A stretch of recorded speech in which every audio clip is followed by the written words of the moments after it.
Sharof Rashidovich Rashidov, taniqli adib va yirik jamoat arbobi Sharof Rashidov 1917-yilning 6-noyabrida Jizzax shahri atrofidagi Sovungarlik qishlog'ida tavallud topdi. Otasi Rashid Halilov 7 pushti dehqon bo'lib, suyagi mehnatda qotgan.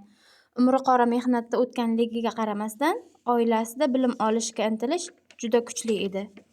Sharof Rashidov 1924-yili 7 yoshida Jizzaxdagi 7 yillik Narimonov nomidagi 10-o'rta maktabning 1-sinfiga qabul qilindi.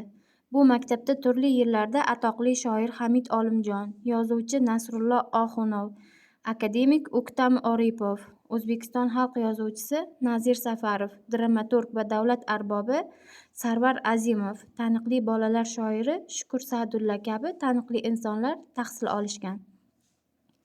Yoshlik davri 1935-yili texnikumni bitirib, 2 yil maktabda o'qituvchilik qilgan Sharof Rashidov 1937-yili Samarqanddagi O'zbekiston davlat universitetiga o'qishga kirdi.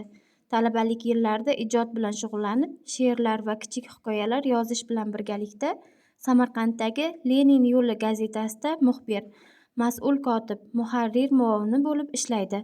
O'qishni bitirish arafasida gazeta muharriri lavozimida faoliyat yuritadi. 1941-yilda boshlangan urush ko'plar qatori Sharof Rashidovning ham hayotiy rejalarini o'zgartirib yubordi.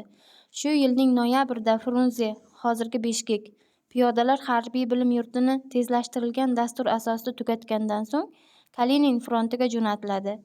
1941-yil dekabrda Moskva ostonalaridagi janglarda qatnashadi. 1942-yilning oxirlarida chap qo'ldan og'ir yarador bo'lib qaytadi.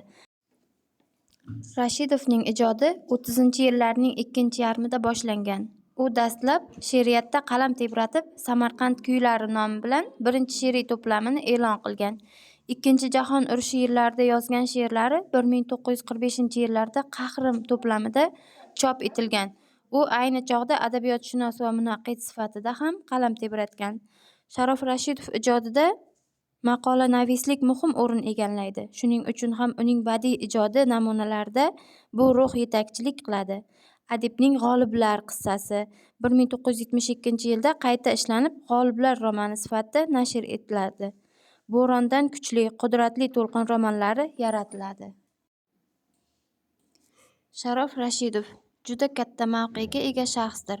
U 9 yil O'zbekiston SSR Oliy Soveti prezidiumiga, salkam 25 yil O'zbekiston Kompartiyasi Markaziy komitetiga rahbarlik qildi. U o'zining 66 yillik umrining yarmidan ko'pini bevosita respublikani boshqarishga sarfladi. Yozuvchi sifatida ham o'z davri muammolari, quvonch va tashvishlarini yoritishga harakat qildi.